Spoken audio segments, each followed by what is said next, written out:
Hi friends, welcome to கனகாஸ் அடுப்பாங்கிற. இந்த வீடியோவில் நம்ம என்ன பார்க்க போகிறோம்னா, சிம்பிளாக சூப்பராக முருங்கைக்கீரை சாம்பாரும் பார்த்திங்களா கோவக்காய் கட் பண்ணி வச்சுருக்கேன். கோவக்காய் கரைப்பதுன்னு தான் பார்க்க போகிறோம். எப்படி பண்ணுறதுன்னு பார்க்கலாம். இந்த பக்கம் சாம்பாருக்கு வந்து ஒரு கடாய் போட்டு எண்ணெய் குத்தி வச்சுருக்கேன். இந்த பக்கம் வந்து கரமது பண்ணுறதுக்கு எண்ணெய் குத்திருக்கேன். எண்ணெய் நல்லா காஞ்சிடுத்து. இப்போது கரமது எப்படி பண்ணுறதுன்றதை பார்க்கலாம். இப்போது எண்ணெய் காஞ்சிடுத்து. இதில் ஒரு ஸ்பூன் அளவுக்கு கடுகு, உளுத்தம்பருப்பு, அதுலேயே எண்ணெயிலே கொஞ்சம் மஞ்சப்பொடி போட்டுட்டோம்னா நல்லாயிருக்கும். அதனால் மஞ்சப்பொடி, உளுத்தம்பருப்பு செவந்த வந்து காய போட்டுக்கலாம். தகுந்த உப்பு போட்டு நல்லா கலவி வச்சுக்கலாம். இது அப்படியே வதங்கிட்டே இருக்கட்டும். அதுக்குள்ளே அந்த பக்கம் நம்ம முருங்கைக்கீரை பருப்பு போட்டு குழம்புக்கு தாளித்து விட்டுடலாம்.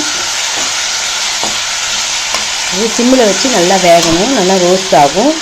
இது வேகட்டும். இப்போ இந்த பக்கம் நம்ம குழம்பு பண்ணிடலாம். குழம்புக்கும் எண்ணெய் நல்லா காஞ்சிடுச்சு. இதுலேயும் நம்ம ஒரு ஸ்பூன் அளவுக்கு கடுகு, வெந்தயம், இதுலேயே நம்ம கட் பண்ணி வச்சுருக்கிற வெங்காயம், தக்காளியை சேர்த்துக்கலாம். ஒரு பெரிய வெங்காயமாக ஒன்று, 2 தக்காளி, சின்ன தக்காளியாக 2 போட்டு இது நல்லா வதங்கட்டும். இந்த பக்கம் கோவக்காவை மூடி வேக வைக்கணும். மூடி வச்சுருக்கேன், நல்லா வேகட்டும். இந்த பக்கம் வெங்காயம் தக்காளியும் நல்லா வதங்கட்டும். ரொம்ப சிம்பிள், ரொம்ப ஹெல்த்தி இந்த குழம்பு. முருங்கைக்கீரை சாப்பிடாதவங்களுக்குலாம் கூட, குழந்தைங்கள்லாம் சாப்பிட்லன்னா கூட நம்ம இந்த மாதிரி பருப்பு போட்டு குழம்பு பண்ணி அதை பிசைஞ்சு ஊற்றினோன்னா ரொம்ப சத்தானது. நம்ம சேனலில் இருக்குது. இருந்தாலும் நான் ஆல்ரெடி நம்ம பாட்டில் என்ன தளிகை பண்ணணும் அதை இப்போ உங்களோட ஷேர் பண்ணின்னு வரேன். அதுக்கு எனக்கு நல்ல ஆதரவு கொடுங்க. ஒருத்தர் வந்து உப்பு ஜாடியில் உப்பு கொட்டுறத வெள்ளிக்கிழமை அன்றைக்கி கொட்டினா நல்லதுன்னு போட்டிருங்க. ஜாடியில் உப்பு கொட்டுறத கூடமா போடணும் அப்படின்னு ஒருத்தர் கேட்டிருந்தா. எனக்கு வந்து புதுசாக ஜாடி வாங்கி அதில் உப்பு கொட்டுறதை உங்களோட ஷேர் பண்ணிக்கணும்னு தோணிட்டு அதனால் பண்ணினேன். அதான், வேறு ஒன்றும் இல்லை. இப்போது இது வதங்கிறதுக்கு கொஞ்சம் மஞ்சப்பொடி சேர்த்துக்கலாம்.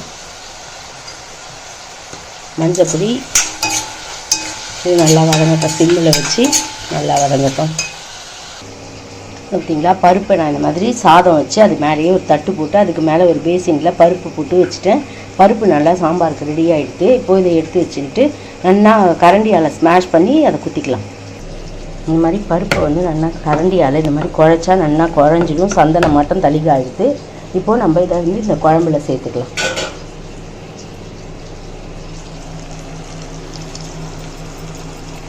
சேர்த்துட்டு இப்போது இந்த பேசினில் ஜலத்தை விட்டு நம்மளுக்கு எவ்வளோ குழம்பு வேணுமோ அந்த அளவுக்கு ஜலத்தை விட்டு கரைச்சி இதில் ஊற்றிக்கலாம்.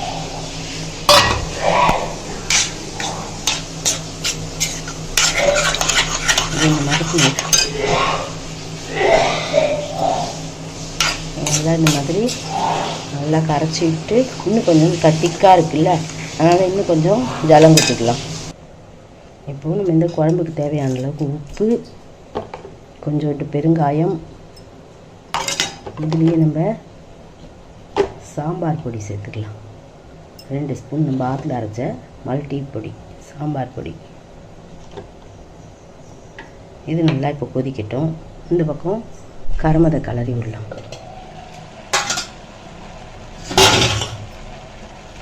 கரமது நல்லா வதங்கின்னு இருக்கு.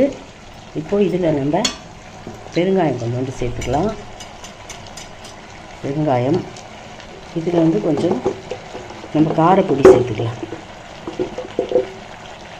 காரப்பொடி கொஞ்சம், நம்ம ஆற்றுல அரைச்ச குழம்பு மிளகாய் பொடி ஒரு 1/2 ஸ்பூன் சேர்த்து இதை நல்லா ரோஸ்ட் ஆகிற வரைக்கும் நல்லா வதக்கலாம். இந்த பக்கம் குழம்பு கொதிக்க ஆரம்பிக்கிறது பாருங்க. இது கொதிக்க ஆரம்பிக்கட்டும். இந்த பக்கம் இது நல்லா ரோஸ்ட்டாக வதங்கட்டும்.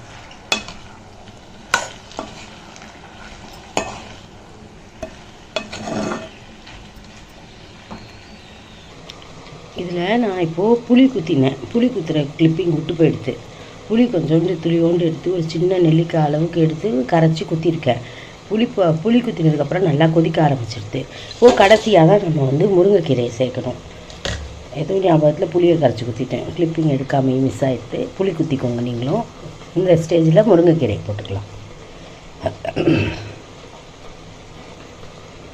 முருங்கைக்கீரை போட்டு ஒரு கொதி வந்தால் போதும். நல்லா அது ஒரு கொதியிலேயே நல்லா வெந்துடும். முருங்கைக்கீரையை போட்டு இது ஒரு கொதி வரட்டும். வந்தால் நம்ம ஆஃப் பண்ணிட்டோம்னா சூப்பரான முருங்கைக்கீரை சாம்பார் ரெடி ஆகிடும். இந்த பக்கம் பாருங்கள், கரப்பதை மூடி வச்சு வேக வச்சு இது பக்கம் கொதிக்கிறது மூடி வச்சு நல்லா ரோஸ்ட் ஆகிடுச்சு. இதுவும் ரோஸ்ட் ஆகட்டும். குழம்பு நல்லா கொதிச்சிடுது. இப்போ வந்து கரமதும் நல்லா வதங்கிடுது. இப்போ வந்து நம்ம க்ளோஸில் மூடி வச்சு தானே வேக வச்சோம்.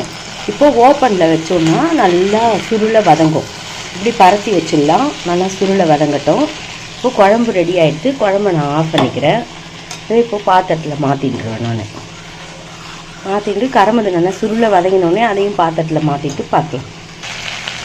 கரமது நல்லா சுருளை வதங்கிடுச்சு. இப்போது நான் ஸ்டவ் ஆஃப் பண்ணிட்டு பாத்திரத்தில் மாற்றிக்கிறேன். இதே மாதிரி நீங்களும் ட்ரை பண்ணி பாருங்கள். எப்படி இருக்குன்னு கமெண்ட் சொல்லுங்கள். தேங்க்ஸ் ஃபார் வாட்சிங். Bye friends.